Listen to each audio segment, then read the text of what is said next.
Hello all of you. And last lecture में हमने discuss किया था physical property of non metal, जिस पे हमने देखा था कि जो अधातुएं होती हैं वो भंगुर होती हैं, तन्यता यानी कि डक्टाइल हो गया आपके पास, इन सब की प्रॉपर्टी इस पे नहीं पाई जाती। ठीक है। एंड नेक्स्ट पॉइंट हमने इसमें देखा था कि ये बैड कंडक्टर होते हैं हीट और इलेक्ट्रिसिटी के, बट इस पे एक एक्सेप्शन है आपका ग्रेफाइट, जो कि नॉन मेटल होते हुए भी क्या होता है, कंडक्ट करता है इलेक्ट्रिसिटी को। ओके। इसके बाद हमने कहा था कि ये आपके क्या होते हैं, ना ही ये आपके स्ट्रॉन्ग होते हैं, और अगर इनकी डेंसिटी की बात करें तो डेंसिटी भी बहुत ज़्यादा इसकी क्या होती है, लो होती है। ओके। तो आज हम डिस्कस करेंगे आपका chemical property of non metal की केमिकल प्रॉपर्टी कौन कौन सी हो सकती है। तो फर्स्ट तो क्या है, केमिकल प्रॉपर्टी देखेंगे कि फर्स्ट में आपका non metal are electronegative in nature. जो नॉन मेटल होते हैं वो नेचर में क्या होते हैं, इलेक्ट्रोनेगेटिव। इट मीन्स वैद्युत ऋणायन, यानी कि आपको पता है कि जितने भी आपके नॉन मेटल्स होते हैं, जितने भी आपके माइनस चार्ज वाले हैं, यानी कि जो भी आपके इलेक्ट्रॉन्स को गेन करते हैं, वो सारे के सारे क्या होते हैं, नॉन मेटल होते हैं। तो इसलिए बोला गया है कि ये क्या होते हैं, इलेक्ट्रोनेगेटिव होते हैं। क्लियर है।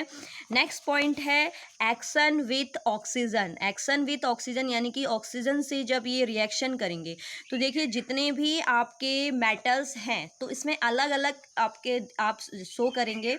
जैसे आपका कार्बन है, कार्बन ऑक्सीजन के साथ रिएक्शन करके क्या बना देगा, आपका कार्बन डाइऑक्साइड गैस। वैसे तो बेसिकली ज़्यादातर नॉन मेटल्स जो होते हैं वो ऑक्सीजन के साथ रिएक्शन करके कोई ना कोई गैस को प्रोड्यूस करते हैं। ठीक है। तो जैसे इस पे आपके दो एग्जाम्पल दे रखे हैं। फर्स्ट में क्या है कि कार्बन ने ऑक्सीजन के साथ रिएक्शन करी तो कार्बन डाइऑक्साइड बनाया, और सल्फर ने ऑक्सीजन के साथ रिएक्शन करी तो सल्फर डाइऑक्साइड गैस आपको यहाँ पर मिल गई। ठीक है। नेक्स्ट है आपका एक्शन विथ वाटर। अगर हम वाटर की बात करें तो ये वाटर से रिएक्ट नहीं करते हैं। क्यों नहीं करते हैं, देखते हैं थोड़ा सा। ठीक। जैसे हमारे नॉन मेटल कोई भी आप ले सकते हैं। ठीक है। H2O ये आपका हो गया वाटर। अगर मैं कार्बन ही नॉन मेटल ले लूँ तो देखिए ये पॉजिटिव, ये निगेटिव है, निगेटिव तो निगेटिव पॉजिटिव के साथ रिएक्शन अगर कर भी ले तो दो दो गैसेस तो एक साथ प्रोड्यूस नहीं हो सकती, क्योंकि C अगर करेगा तो रिएक्शन आपकी O से करेगा तो CO2 बनेगा और हाइड्रोजन। लेकिन आपका क्या है कि ये भी आपका निगेटिव चार्ज है और ये भी निगेटिव चार्ज है, तो बहुत रेयर केसेस में ये काम हो सकता है। तो इसलिए हम डायरेक्टली बोल देते हैं कि जो हमारे नॉन मेटल होते हैं वो do not react with water, यानी कि वाटर के साथ रिएक्शन नहीं करते हैं। और steam to involve hydrogen gas, क्यों, क्योंकि इसमें क्या होती है, हाइड्रोजन गैस इन्वॉल्व होती है, जिसके कारण ये इलेक्ट्रॉन को रिमूव नहीं कर पाते एक्वा सॉल्यूशन पे। ठीक हो गया। इसके बाद थर्ड आपका आता है, थर्ड केमिकल प्रॉपर्टी इसकी है एक्शन विद डाइल्यूट एसिड। तो डाइल्यूट एसिड पे आपका क्या रहेगा, ये डाइल्यूट एसिडों के साथ भी रिएक्शन नहीं कर पाते। क्यों, क्योंकि देखो डाइल्यूट रिएक्शन क्या है, पावरफुल आपका एसिड होगा, और जब आपका पावरफुल एसिड होगा तो ईजिली ये हमारा क्या है, हाइड्रोजन्स नहीं दे पाता एक्वा सॉल्यूशन पे। ठीक है।